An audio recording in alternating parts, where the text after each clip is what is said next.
Assalamualaikum warahmatullahi wabarakatuh. Halo teman-teman sekalian. Baik, kali ini saya akan membahas mengenai bagaimana Anda sebagai generasi penerus bangsa dan sebagai seorang muslim dalam menghadapi tantangan modernisasi. Saya Bungsu Apriani dengan NPM 230500058. Baik, langsung saja kita ke penjelasan mengenai materi yang telah saya bilang tadi. Sebagai generasi penerus bangsa dan sebagai seorang muslim, dalam menghadapi tantangan modernisasi dapat menjadi tugas yang kompleks bagi kita semua. Modernisasi membawa perubahan yang besar dalam berbagai aspek kehidupan, termasuk budaya, teknologi, dan nilai-nilai sosial. Oleh karena itu penting bagi kita untuk memiliki pendekatan yang seimbang dan bijak dalam menghadapi tantangan ini. Ada banyak dampak positif dan dampak negatif dari globalisasi ini terhadap nilai-nilai Islam pada saat sekarang ini. Jadi, mari simak penjelasan saya yuk mengenai bagaimana kita sebagai generasi penerus bangsa dan sebagai seorang muslim dalam menghadapi tantangan modernisasi yang ada pada saat sekarang ini.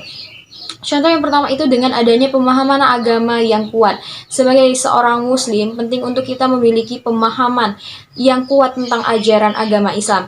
Ini akan membantu kita membedakan antara nilai-nilai yang sesuai dengan agama dan yang bertentangan dengan ajaran Islam. Dengan pemahaman yang kuat, kita dapat mengambil keputusan yang tepat dan menghadapi tantangan modernisasi dengan penuh keyakinan.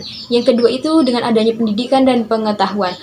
Dalam menghadapi tantangan modernisasi membutuhkan pengetahuan yang baik tentang perkembangan zaman. Melalui pendidikan yang baik, kita dapat memperoleh pemahaman yang lebih luas tentang perubahan sosial, teknologi, dan budaya yang terjadi.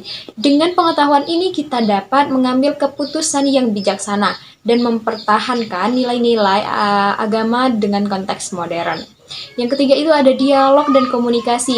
Penting untuk terlibat dalam dialog dan komunikasi dengan orang-orang dari berbagai latar belakang. Ini akan membantu kita dalam memahami perspektif orang lain dan membangun pemahaman yang lebih baik tentang perubahan yang terjadi. Dengan komunikasi yang baik, kita dapat mempengaruhi orang lain dengan nilai-nilai agama yang kita anut dan mempromosikan pemahaman yang lebih baik antara agama dan modernisasi. Yang keempat, adaptasi yang bijaksana. Modernisasi tidak selalu bertentangan dengan nilai-nilai agama. Sebagai generasi penerus bangsa, kita perlu belajar untuk menghadapi perubahan yang terjadi dengan bijaksana. Kita dapat memilih elemen-elemen modernisasi yang sesuai dengan nilai-nilai agama dan menghindari yang bertentangan dengan agama. Dengan cara ini kita dapat menjaga identitas agama kita sebagai tetap berpartisipasi dalam perkembangan zaman. Yang terakhir itu adalah kesadaran sosial. Sebagai generasi penerus bangsa, kita juga perlu memiliki kesadaran sosial yang tinggi.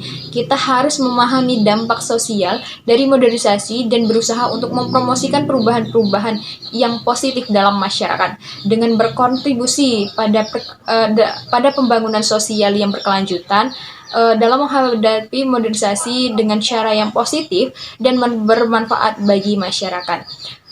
Dalam menghadapi tantangan modernisasi ini, penting untuk menggabungkan nilai-nilai agama dengan pemahaman yang luas tentang perubahan zaman. Dengan pendekatan yang seimbang dan bijaksana, kita dapat menjadi generasi penerus bangsa yang mampu menghadapi tantangan modernisasi dengan keyakinan dan penuh integritas. Baik, itu saja yang dapat saya jelaskan pada penjelasan pada hari ini. Mohon maaf apabila terdapat banyak kekurangan dari penjelasan yang telah saya paparkan tadi. Apabila ada saran dan kritik, mohon disampaikan untuk perbaikan diri saya sendiri dan untuk perbaikan kita semua, teman-teman sekalian. Wabillahi taufiq wal hidayah. Wassalamualaikum warahmatullahi wabarakatuh.